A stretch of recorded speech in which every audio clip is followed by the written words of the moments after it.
பிள்ளைகளாகிய உங்கள் ஒவ்வொருவருக்கும் எங்கும் நிறைந்தவர் விடுதின் சார்பாக வாழ்த்துக்களை தெரிவித்துக் கொள்கிறேன். இந்த நாளிலே ஒரு வசனத்தை நாம் தியானிக்கலாம். இன்றைக்கு செய்தியினுடைய தலைப்பு என்னவென்று சொன்னால், வாழ்க்கைக்கு வெளிச்சம் என்கிற தலைப்பிலே நாம் தியானிக்கலாம். ஆதாரமாக சங்கீதம் எழுதின புஸ்தகம் 119 அதிகாரம் 105 வசனத்தை நாம் தியானிக்கலாம். இந்த வசனம் என்ன சொல்கிறது என்று நாம் பார்ப்போம். உம்முடைய வசனம் என் கால்களுக்கு தீபமும் என் பாதைக்கு வெளிச்சமுமா இருக்கிறது என்கிறதாக அந்த வசனம் சொல்லப்பட்டிருக்கிறது. இன்றைக்கு இந்த உலகத்தில் நாம் பார்க்கிற பொழுது ஒரு வீடு இருக்கிறது என்று சொன்னால் அதற்கு வெளிச்சம் தேவை. ஒரு தோட்டம் இருக்கிறது என்று சொன்னால் அதற்கு வெளிச்சம் தேவை.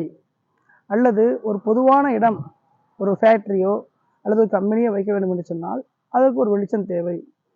அது மாத்திரமல்ல, ஒரு கல்வி நிறுவனங்கள் வைக்க வேண்டும் என்று சொன்னால் அதற்கு ஒரு வெளிச்சம் தேவை. அல்லது ஒரு அலுவலகம் வைக்க வேண்டும் என்று சொன்னால் அதற்கு வெளிச்சம் தேவை. அல்லது ஒரு குறிப்பிட்ட ஒரு ஊருக்கு போக வேண்டும் என்று சொன்னால் அதற்கு என்ன செய்வாங்க, வெளிச்சத்தை இரவு நேரத்தில் வைப்பாங்க, 2 பக்கங்களும் வைப்பாங்க.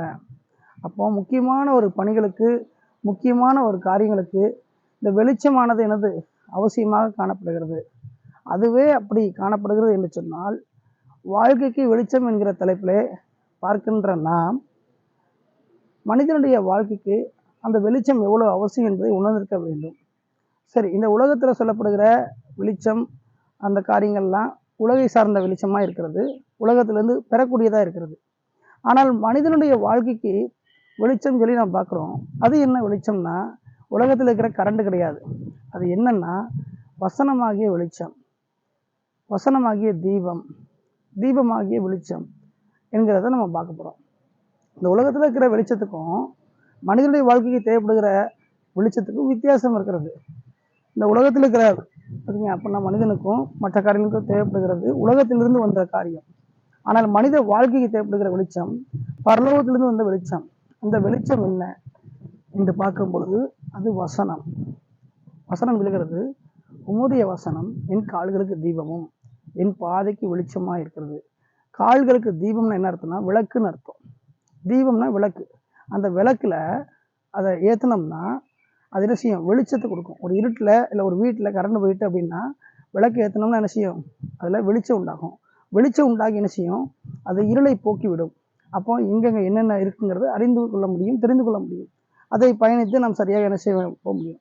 அதே போல் இந்த உலகத்தில் இருக்கிற ஒவ்வொரு மனுஷனுக்கும் மனுஷிக்கும் வசனம் என்கிற வெளிச்சம் வாழ்க்கைக்கு தேவைப்படுகிறதாய் காணப்படுகிறது. எப்படி ஒரு மின்சாரம் இல்லையோ, கரண்ட் இல்லையோ, நம்ம கஷ்டப்படுகிறோமோ, அதே போல் வசனம் என்கிற அந்த காரியம் மனிதனுடைய வாழ்க்கையில் இல்லை என்று சொன்னால் அவன் வாழ்க்கையில தடுமாற்றத்தை அடைய நேரிடும்.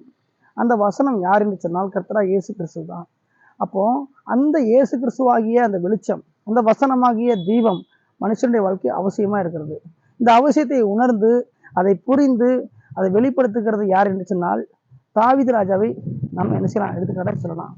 தாவீது ராஜா சொல்கிறாரு, உம்முடைய வசனம் என் கால்களுக்கு தீபம். என்ன அர்த்தம், என் வாழ்க்கையிலே அதுதான் வெளிச்சம், அதுதான் ஒளியா விளக்கா இருக்குது, அது நான் நடக்க வேண்டிய வழியில எனக்கு பாதையை காட்டக்கூடியதா இருக்கிறது சொல்லி அந்த வசனத்தை உணர்ந்து அதை புரிந்து அறிந்து என்ன செய்றாரு, வெளிப்படுத்துகிறத நம்ம பார்க்கலாம். அவர் வாழ்க்கையில பலவிதமான இன்னல்கள், பலவிதமான சோர்வுகள், பலவிதமான துக்கங்கள், எதிர்ப்புகள், போராட்டங்கள்லாம் வந்த பொழுது தடுமாற்றம் அடைந்து கொண்டிருந்த ஒரு சூழல்ல இருந்தார், காணப்பட்டார். அப்போ அப்படிப்பட்ட ஒரு சூழ்நிலையில இருக்கும் பொழுது ஆண்டவருடைய வார்த்தையை அவர் தியானிக்க தியானிக்க, அதை வாசிக்க வாசிக்க அவருடைய வாழ்க்கையில இருளான காரியங்கள் முற்றிலும் விலகி வெளிச்சத்தை காண ஆரம்பித்தார். அது மாத்திரமல்ல, என்ன செய்ய, ஏது செய்ய, எப்படி போக என்பதை தெரியாத நிலையில இருந்த அவருக்கு அந்த வசனம் இப்படிதான் செல்ல வேண்டும், இப்படி செல்லக்கூடாது என்பதை அறிய வைத்து புரிய வைத்து நடத்தி சென்றது. அப்படி வசனத்தின் மேல் அவர் பிரியம் வைத்து அதற்கு முக்கியத்துவம் கொடுத்து வசனத்தை நம்பிக்கையை வைத்ததுனால, வாழ்க்கையில வெளிச்சமாய் வசனத்தை அவர் முன்வைத்ததுனால தேவன் அவருக்கு தெரிந்துமா சொன்னாரு, இவன் என்னுடைய சித்தத்தின்படி எல்லாம் செய்வான், என் இருதயத்துக்கு ஏற்றவன் என்று தேவன் சொன்னார்.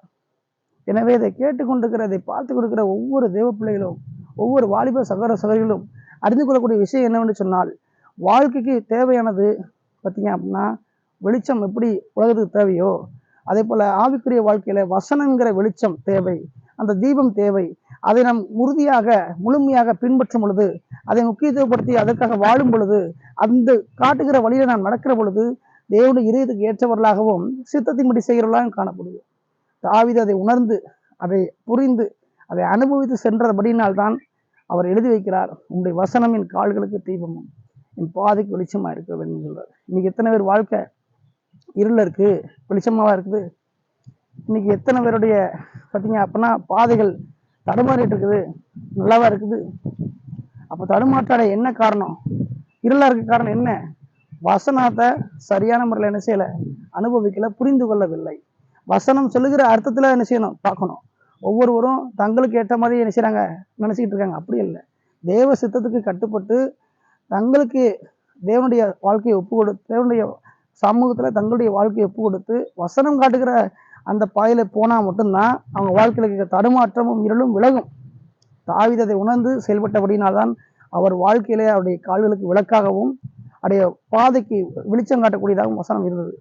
எனவே இதை கேட்டுக்கொண்டிருக்கிற ஒவ்வொரு வாலிப சகோதர சகோதரிலும், ஒவ்வொரு தேவ பிள்ளைகளும் யாராலும் சரி, உங்கள் வாழ்க்கை இருளாக இருக்குதா, தடுமாற்றம் அடைகிறீங்களா, கவலைப்படாதீங்க.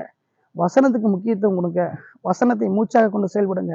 தாவீது வாழ்க்கையில் ஆண்டவர் எப்படி வசனத்தை வெளிச்சம் காட்ட அனுப்புனாரோ, கால்களுக்கு எப்படி தீபமாக கொண்டு போனாரோ, அதே போல் உங்களையும் செய்வார். அது மாத்திரமல்ல, இதயத்துக்கு ஏற்றவன் தாவீது சித்தத்தின்படியெல்லாம் செய்வான்னு சொன்னவர் உங்களையும் பார்த்து சொல்ல வல்லவராக இருக்கிறார். இதை கேட்டுக்கொண்டிருக்கிற ஒவ்வொருவரும் இதை உணர்ந்தவர்களாக புரிந்து கொண்டு, இதை அனுபவித்து கொண்டு, தொடர்ந்து வசனத்தை வாழ்க்கையில் என்ன செய்ய வேண்டும், நீங்கள் பிடித்து கொண்டு, ஜீவ வார்த்தையை பிடித்து கொண்டு சாட்சிகளை முன்னேறி இந்த வசனம் காட்டுகிற பாதையில் உங்கள் வாழ்க்கையை ஒப்பு கொடுக்க வேண்டும் என்று சொல்லி எங்கும் நிறைந்தவர் வழியே உங்களை வாழ்த்துகிறது.